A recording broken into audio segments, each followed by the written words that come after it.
I'm 101 years old. 101. It's a number that feels heavier than I ever imagined it would. I suppose I should be proud. People often say that, but most days it just reminds me of how much has passed, how much I've outlived, and how many faces I can't remember anymore. Loneliness is quieter at this age, almost like a second skin, but it's always there, settling in the corners of a room, a chair, a memory I can't quite reach. They've asked me about the foods I've eaten all these years, the 10 things that supposedly kept me alive. People love lists, as if longevity is something you can package neatly.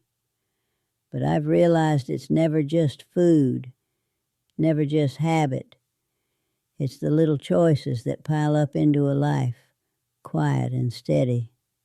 I remember, when I was younger, thinking there would be more time to do everything I wanted, to love fully, to linger in moments that now I can barely grasp.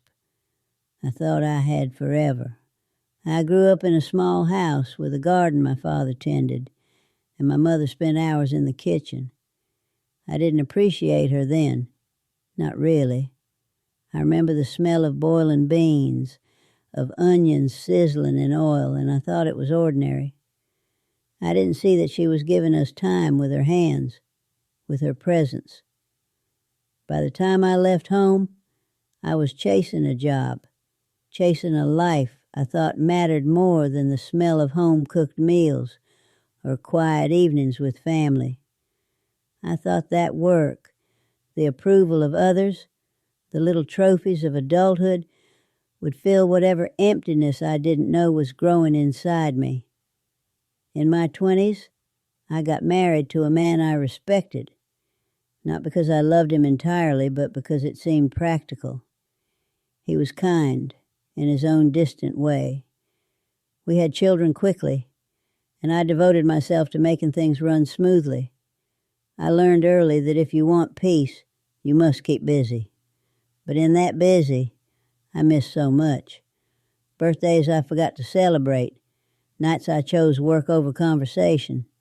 Afternoons I spent preparing meals with precision, but without presence. I was always thinking ahead, always imagining the next step. Life was a ladder, and I thought I had to climb. The slow cost didn't announce itself. It whispered. My mother's voice faded from memory because I called her too infrequently. Friends drifted away quietly like leaves on a pond, and I noticed only when I couldn't reach them anymore. I was present, but not really. I ate well, moved about, and ticked all the boxes, but love, real attention, real connection, slipped past me, unnoticed as if it were invisible. I thought I could catch it later.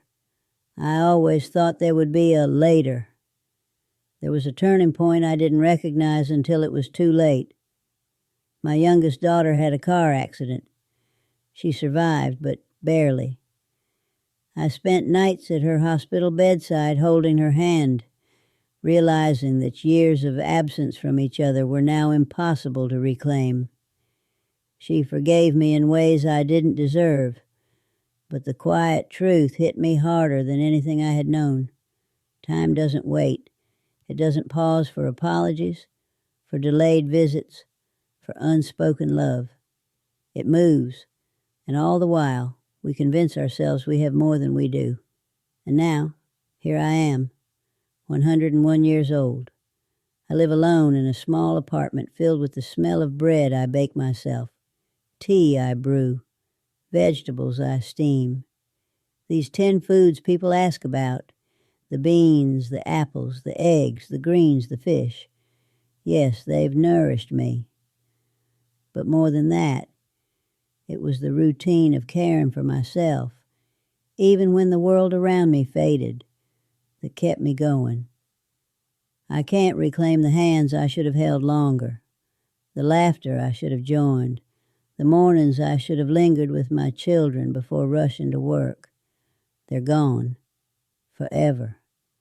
If I could speak to someone younger, I would whisper this, not shout. Don't assume there will be more time. Be present when you can. Even the smallest act matters. A shared meal, a smile, a hand held too briefly. Those are the things that survive after all else fades.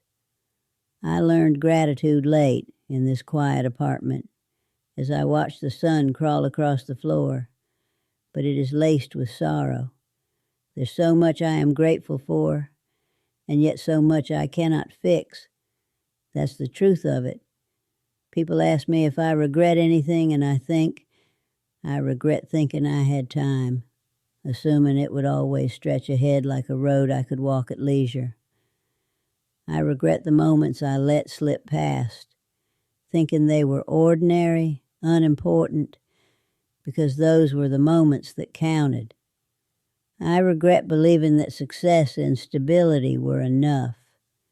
They weren't. Presence was.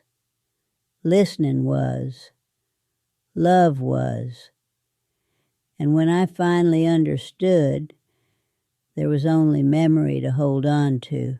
I want you to hear this, not as advice, but as a quiet truth from someone who has lived longer than most. The ordinary is precious, and it doesn't wait. A simple meal with someone you care about matters more than any achievement. A smile you share, a hand you hold, a story you listen to, they're the threads that bind life together. Everything else is detail.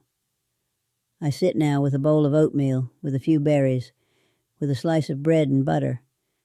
I'm nourished, yes, and I'm alive. But I'm also alone. And that is the price of a life spent assuming I could always make up for lost moments later. If this meant something to you, I hope it's that presence is the truest sustenance. It keeps the heart alive long after youth is gone. And maybe that's why I am still here at 101. Not because of any list of foods, but because in the end, I chose, finally, to care for myself in small, steady ways when there was no one left to remind me. The rest, the love I didn't give, the hands I didn't hold, the laughter I missed, it cannot be fixed. But I remember. And remembering is its own quiet kind of life.